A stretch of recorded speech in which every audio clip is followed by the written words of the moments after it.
Hello everyone, आज की इस क्लास में आप सभी का स्वागत है। क्लास में इस बारे में बता दूं, मेरा जो क्लास है ये हमारे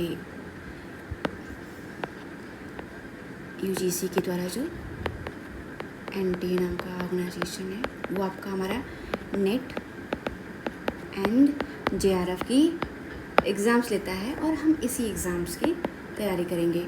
एज़ वी ऑल नो कि हमारे पास सिर्फ और सिर्फ 2 मंथ हैं। एज प्रोबेबली एग्ज़ाम जो है हमारा वो जनवरी और आपका जो है दिसंबर और जनवरी, ठीक है, दिसंबर या जनवरी में हमारा एग्ज़ाम्स हो जाएगा। ठीक है, तो हमारे पास टाइम बहुत कम है। टाइम इसलिए भी हमारे पास कम है क्योंकि अभी जो लोग नया शुरू करेंगे उनके लिए ये टफ है। देखिए, आप अभी शुरू करेंगे या आप you are waiting for the notification will come out and you will start your preparation, but at the same time आपको ये ध्यान रखना है कि ऐसे कुछ लोग, बहुत से कई लोग होंगे जो 1 ईयर से 6 मंथ से ऑलरेडी प्रिपरेशन कर रहे होंगे। ठीक है, और इन केस अगर आप ड्रॉप आउट हो वहाँ भी टेंशन है क्योंकि आप you are not aware about the, you are not in daily touch with the syllabus. ये भी आपके लिए थोड़ा सा मुश्किल है। ठीक है, तो हालांकि हम मुश्किलों पे बात ना करके हुए हम इस पे बात करेंगे कि हम कैसे अपने प्रिपरेशंस को बूस्ट कर सकते हैं। ठीक है, ये आपका बूस्टर डोज है, बूस्टर डोज जो हम लगाएंगे और शुई ऊपर जाएंगे। ठीक है, चलिए, तो सबसे इम्पॉर्टेंट क्या है हमारा, किसी भी प्रिपरेशन का सबसे इम्पॉर्टेंट चीज़ होता है आपका सिलेबस और उसका PYQ।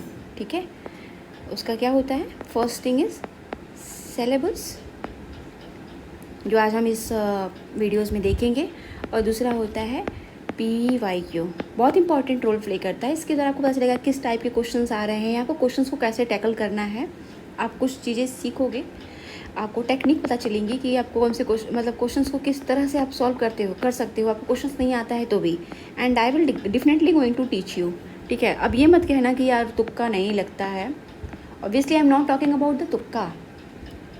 ठीक है, इम्पॉर्टेंट क्या है कि हम ये देखेंगे ना, क्योंकि आपने 4 चीज़ पढ़ा हुआ है। आप सपोज़ करो कि आपने पढ़ा हुआ है, मनु पढ़ लिया है, कौटिल्य पढ़ लिया है, गांधी पढ़ लिया है और जयप्रकाश पढ़ लिया है, या फिर जैसे आपने सिलेबस के बारे आप अवेयर हो, आप इनमें से कोई ना होकर आपको पंडिता रमाबाई का कुछ है, आप तीनों को तो आराम से फिगर आउट कर लोगे ना। ये 3 जो हैं ये इसके पार्ट नहीं हैं। इसी को क्या बोलते हैं हम, एलिमिनेशन भी बोलते हैं, और कुछ लोग बोलते हैं कि तुक्का। ठीक है, बट वैसा तुक्का नाम का चीज़ नहीं होता है। एज वी ऑल नो कि हमारे पास सिर्फ और सिर्फ 2 मंथ हैं। उस 2 मंथ को हम कितना इफ़ेक्टिवली, एफिशिएंटली यूटिलाइज़ कर सकते हैं, देखिए, it's depend on your hard work. ठीक है, हार्ड वर्क पे डिपेंड करता है, और ये हार्ड वर्क जो है ना, इसका कोई सब्स्टिट्यूट नहीं है। ठीक है, ऑल्दो हम इसके साथ जब PYQ करेंगे तो आप उसको hard work plus smart work आप कर सकते हो। ठीक है, चलो, तो आज हम आगे बात करते हैं, हमारा सिलेबस देखते हैं, क्योंकि एज मैंने कहा आपसे कि syllabus is the key point of any selection. As deeply you will aware about the syllabus, as near you are to your success. तो हम सिलेबस को देखते हैं, उसके बाद अच्छा, एक चीज़ और मैं बता दूं, ये जो सिलेबस है, पहले क्या होता था कि आपने सपोज़ 5 यूनिट पढ़ लिया। ठीक है, 5 यूनिट पढ़ लिया and now you are sure कि आपको एटलीस्ट नेट तो हो जाएगा भाई, है ना। अब ये चीज़ नहीं है। Etch topic have their own importance. ठीक है, अब आप ये नहीं कह सकते कि चलो अच्छा पॉलिटिकल थ्योरी वेरी इंपॉर्टेंट है, यहाँ से ही 10 क्वेश्चन आ जाएगा। हम ये एज्यूम नहीं कर सकते हैं। 5 भी आ सकता है, 10 भी आ सकता है, 20 भी आ सकता है। तो टॉपिक्स आर वेरी अनप्रेडिक्टेबल। ठीक है, तो let's move to our syllabus. देखिए, पहला जो यूनिट है वो आपका है पॉलिटिकल थ्योरी का। ठीक है, पॉलिटिकल थ्योरी में 2 है। पहला आपका है कंसेप्ट वाइज, दूसरा है पॉलिटिकल ट्रेडिशन, जिसको वर्ल्ड में फॉलो किया जाता है। जैसे हम कहते हैं ना कि कोई एक लिज़म लगा लिया है, उस चीज़ को हम देखेंगे। तो पहले आपका जो पहला है उसमें आपका है liberty, equality, justice, right, democracy, power and citizenships. This are very important, ठीक है, इंपॉर्टेंट। और ये जो आपका टॉपिक ही है, no doubts very important topic है। सेकेंड में आपका पार्ट है आपका, वो है आपका लिबरलिज्म, कन्वर्टिज्म, सोशलिज्म, मार्क्सिज्म। इसमें से आप बहुत से लोग होंगे जो लिबरलिज्म, सोशलिज्म, मार्क्सिज्म, फेमिनिज्म और पोस्ट मॉडर्निज्म इनसे तो फेमस होंगे। तो हमें इक्वलिज्म, उसके बाद कन्वर्टिज्म्स एंड पोस्ट मॉडर्निज्म देखना है। मल्टीकल्चरलिज्म भी बहुत, आप जैसे वीको पारेख हो गए, इनको हम लोगों ने काफ़ी देखा हुआ है। किमिलिका हो गई, तो काफ़ी लोग अवेयर होंगे। बट जब हम स्टार्ट करेंगे तो हम बिल्कुल न्यू से करेंगे, ठीक है। आगे बढ़ते हैं। आपका जो सेकेंड यूनिट है वो आपका पॉलिटिकल थॉट होता है। यहाँ पे मैं एक चीज़ क्लियर कर दूँ, ये जो पॉलिटिकल थॉट्स होते हैं, पॉलिटिकल थॉट आइदर वेस्टर्न या इंडियंस, ठीक है, इंडियन, बोथ अपने आप में बहुत इम्पॉर्टेंट हैं, ठीक है। हालांकि ऑल्दो आई एक्सेप्ट कि काफ़ी थिंकर्स बढ़ गए हैं हमारे पास, बट यार अच्छी बात है, हम अपने एंशिएंट थिंकर्स को पढ़ेंगे, उनके थॉट्स को पढ़ेंगे, उनकी आइडियोलॉजी को पढ़ेंगे, ठीक है। उसके बाद आता है कंपैरेटिव पॉलिटिक्स। ये काफ़ी मुझे तो लेंदी लगता है एंड आई हैव फाउंड बहुत लोगों को ये लेंदी लगता है, बट वेरी इंटरेस्टिंग टॉपिक है, ठीक है। इसको आप इस तरह से देखो कि आप वर्ल्ड की कॉलोनाइजेशन और डीकोलोनाइजेशन से जो चीज़ें हैं उनको आप देख रहे हो। नेशनलिज्म क्या है यूरोपियन एंड नॉन यूरोपियन का, उसके बाद स्टेट थ्योरी आप देख रहे हो, उसके बाद पॉलिटिकल रिजीम्स देख रहे हैं आप, ठीक है। इसमें हमारी जो फॉर्म ऑफ रूल्स की भी आती है, क्या क्या फॉर्म्स हैं रूल्स के। डेमोक्रेसी को काफ़ी एलाबोरेटली यहाँ पे डिस्कस किया गया है। We have seen the different types of democracy and their propounders and their merit and demerit. Obviously this is going to help for our exam.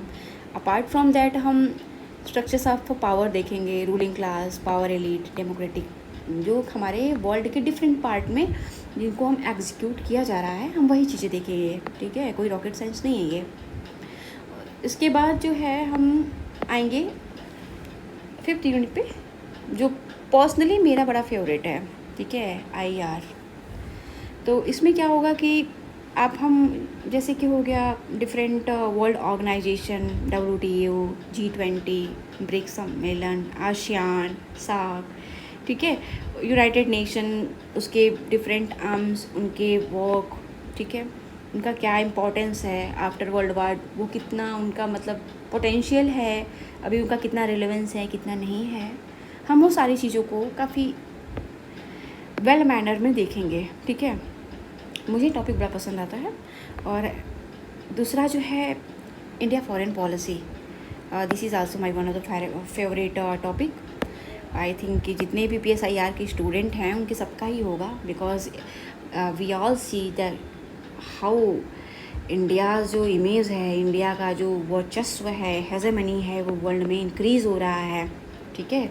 और इसका जो सीधा एग्जांपल है G20 समिट, इंडिया के द्वारा जो इसकी प्रेसिडेंसी हमने इस बार की है, प्रेसिडेंट्स हम रहे हैं। नाउ इस है ट्रांसफॉर्म G21, बिकॉज इसमें यूरोपियन यूनियन को भी इन्होंने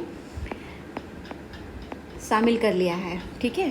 तो ये भी बड़ा आई थिंक कि दिस ईयर इन नेट ये भी काफ़ी इंपॉर्टेंट टॉपिक होगा G20। एक्चुअली ये इस वाले में है, हम अभी आराम से देखेंगे, ठीक है। उसके बाद आपका जो है इसमें हम इंडिया के पर्सपेक्टिव से इंडिया का क्या रोल है आसियान में, इंडिया का क्या रिलेशन है ब्रिक्स कंट्री के साथ, गल्फ कॉपरेशन। उसके बाद इंडिया की बड़ा इंटरेस्टिंग जो पॉलिसी है आपका लुक ईस्ट एक्ट ईस्ट, जो मोदी जी ने किया था, ठीक है। ये सारी चीज़ें हम देखेंगे। इंडिया का यूनाइटेड नेशन के साथ क्या रिलेशन है, वर्ल्ड ट्रेड ऑर्गेनाइजेशन के साथ क्या है, ये सारी चीज़ें देखेंगे। आजकल इंडिया जो है यूक्रेन एंड रशिया वार में भी इंडिया ने जिस तरह से जो डिप्लोमेसी इंडिया ने अपनाई है वो काफ़ी मतलब कहते हैं ना कि इफ़ेक्टिव है। और ऑब्वियसली इंडिया का जो इमेज है बहुत ऊपर जा रहा है। तो we are witnessing, we are very fortunate to have in this era, okay. उसके बाद जो है यूनिट हम 7 आपका पॉलिटिकल इंस्टीट्यूशन जो है वो आपका टोटली बोला जाए तो हमारा इंडियन गवर्नमेंट पॉलिटिक्स, ठीक है, Indian parliament, Indian judiciary, Indian executive, उसके बाद आपकी बाकी जो federal form of the government है, जैसे कि आपका एसिमेट्रिकल फेडरल प्रोविजंस, ये डिफरेंट काइंड जो चीज़ें हैं वो हम देखेंगे। इलेक्टोरल प्रोसेस इंडिया में, इलेक्शन इंडिया का देखेंगे, ठीक है। लोकल गवर्नमेंट एंड उनके फंक्शनरीज को देखेंगे। कुछ कॉन्स्टिट्यूशनल स्टेटरी बॉडी लाइक कैग और इस तरह से कुछ कमीशंस जो हैं यहाँ पे मेंशन है। ज़्यादा हमें देखो क्या है ना, हमें बहुत ज़्यादा नहीं पढ़ना है, क्योंकि ऐसे तो बहुत constitutional, non constitutional and स्टेटरी body है। बस क्या है, यहाँ पे हमारे जो यूजीसी का सिलेबस है इसमें बड़ा अच्छे से इन्होंने मेंशन कर रखा है। जैसे इन्होंने कैग को मेंशन कर रखा है, commission for scheduled caste, commission for scheduled tribes, national commission for human right जो आपका स्टेटरी बॉडीज़ है, ठीक है। ये कॉन्स्टिट्यूशनल नहीं है, याद रखना। नेशनल कमीशन फॉर वुमेन, ये भी आपका कॉन्स्टिट्यूशनल नहीं है। National commission for the minorities, ये सारी चीज़ इतने ही हैं, हमको इनको बहुत अच्छे से कर लेना है, ठीक है। उसके बाद पॉलिटिकल प्रोसेस इन इंडिया। देखिए पॉलिटिकल प्रोसेस क्या है, यही चीज़ की कैसे जो है आपके पॉलिटिक्स का ग्रोथ हो रहा है, हाउ इट इज़ वर्किंग, ठीक है। तो इसमें हम ये देखेंगे कि प्रोसेस ऑफ ग्लोबलाइजेशन किस तरह से इम्पैक्ट किया है। उसके बाद identity politics regarding religion, tribe, caste politics, region politics, regionalism, language के बेसिस पे। उसके बाद जो इम्पोर्टेंट है वो है आपका सोशल मूवमेंट, ठीक है, Dalit, tribal, women, farmer, labour. उसके बाद हम सिविल सोसाइटी ग्रुप्स जैसे कि non party social formation, non governmental organisation, social action group, इनको देखेंगे। अपार्ट फ्रॉम दैट हम रीजनल पॉलिटिक्स को भी देखेंगे, ठीक है। रीजनल पॉलिटिक्स का बड़ा एक इम्पॉर्टेंट योगदान है, बिकॉज वी ऑल नो कि India is a federal country. तो यहाँ पे जो है स्टेट में जो पावर है वो रीजन्स का होता है, ठीक है। ओके, तो हम आगे बढ़ते हैं। जैसे अच्छा, हम यहाँ पे एक और भी इम्पॉर्टेंट चीज़ है जैसे gender politics, gender in India, तो ये भी हम देखेंगे, जेंडर पॉलिटिक्स रिलेटेड चीज़ें देखेंगे। उसके बाद आते हैं हम आपका 9th यूनिट, वो है आपका पब्लिक एडमिनिस्ट्रेशन, ठीक है। तो पब्लिक एडमिनिस्ट्रेशन देखो यार, अपन का तो बड़ा फेवरेट रहा है, लक्ष्मीकांत सर की बुक, बड़ा अच्छा लिखा है उन्होंने, ठीक है। और दूसरी चीज़ की जो पब्लिक एडमिनिस्ट्रेशन है ना, ये काफ़ी छोटा टॉपिक है, ठीक है, छोटा टॉपिक है। इससे क्या होगा, ऐसे टॉपिक को अपन को भी छोड़ना नहीं चाहिए, बिकॉज ये ना सिलेक्शन में बड़ा इम्पॉर्टेंट रोल प्ले करते हैं, सिलेक्शन का की है ये, ठीक है। तो हमें जो नीचे के टॉपिक है ना, क्या कहते हैं, हमने देखा है बहुत से ऐसे स्टूडेंट हैं वो इसे इग्नोर कर देते हैं, पर अपन को नहीं करना है, अपन इनको करेंगे। बड़ी छोटी छोटी क्लासेस होंगी, बहुत छोटे छोटे वीडियोस होंगे, और इनके साथ आपको ना PDF भी मैं प्रोवाइड कराऊंगी, आप उन्हें ना कर लीजिए आराम से। आई कैन एश्योर यू कि you are definitely going to make it. सबसे इम्पॉर्टेंट चीज़ होता है कि आपको ट्रस्ट करना है चीज़ों पे, ठीक है, और साथ में मेहनत भी करना है वेरी ऑनेस्टी के साथ। अब 10th टॉपिक जो है हमारा वो है भैया गवर्नेंस, ठीक है। अब governance and public policy in India, ये भी काफ़ी अच्छी टॉपिक है। आप गवर्नेंस को कैसे अकाउंटेबल बनाओ, कैसे रिस्पॉन्सिबल बनाओ। उसके बाद इसके लिए जैसे आ गया आपका right to information, consumer protection, citizen charter, grievance redressals, ombudsman, Lokpal, Lokayukta, these all come for the Indian citizen, ठीक है। ये लोगों के लिए आया हुआ है, जो हमारी 10th यूनिट है ये लोगों की बात करता है, लोगों के लिए क्या चीज़ें हैं। उसके बाद इसी तरह से पंचायती राज इंस्टीट्यूशन एंड देयर फंक्शनरी को भी यहाँ पे देखेंगे।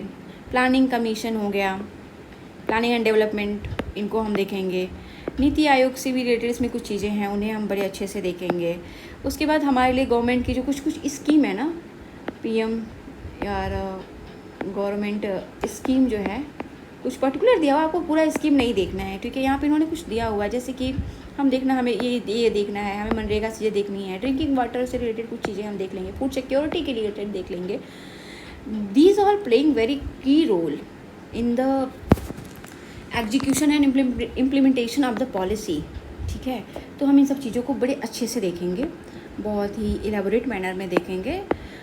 तो ये हो गया हमारा सिलेबस। देखिए मैं एक चीज़ आपको बड़े अच्छे से बोल दूँ कि आप सिलेबस को ना बड़े अच्छे से देखिए, ठीक है। सिलेबस देख लीजिए, सिलेबस की चीज़ों को समझ लीजिए, फिर इनके हम आपको 10 बुक पे भी नहीं वहाँ जाना है कि आप 10 बुक्स, नेवर सिलेक्शन। आपके रिसोर्सेज जो हैं बहुत लिमिट होने चाहिए, ठीक है। लिमिट रिसोर्सेज में एग्ज़ाम का पैटर्न क्या है, आपको किस तरह से क्वेश्चन अटेंड करने चाहिए, आपकी थॉट्स क्या होनी चाहिए while attempting to the question, ये सारी चीज़ें हम देखेंगे, ठीक है। हम यहाँ पे टॉपिक भी डिस्कस करेंगे। उसके बाद जो है PYQ वेरी, ये कोर है हमारा, इसको भी हम काफ़ी अच्छे से डिस्कस करेंगे, ठीक है। तो this all for today guys, I hope you will like this videos and keep loving me. Thank you. See you in next class.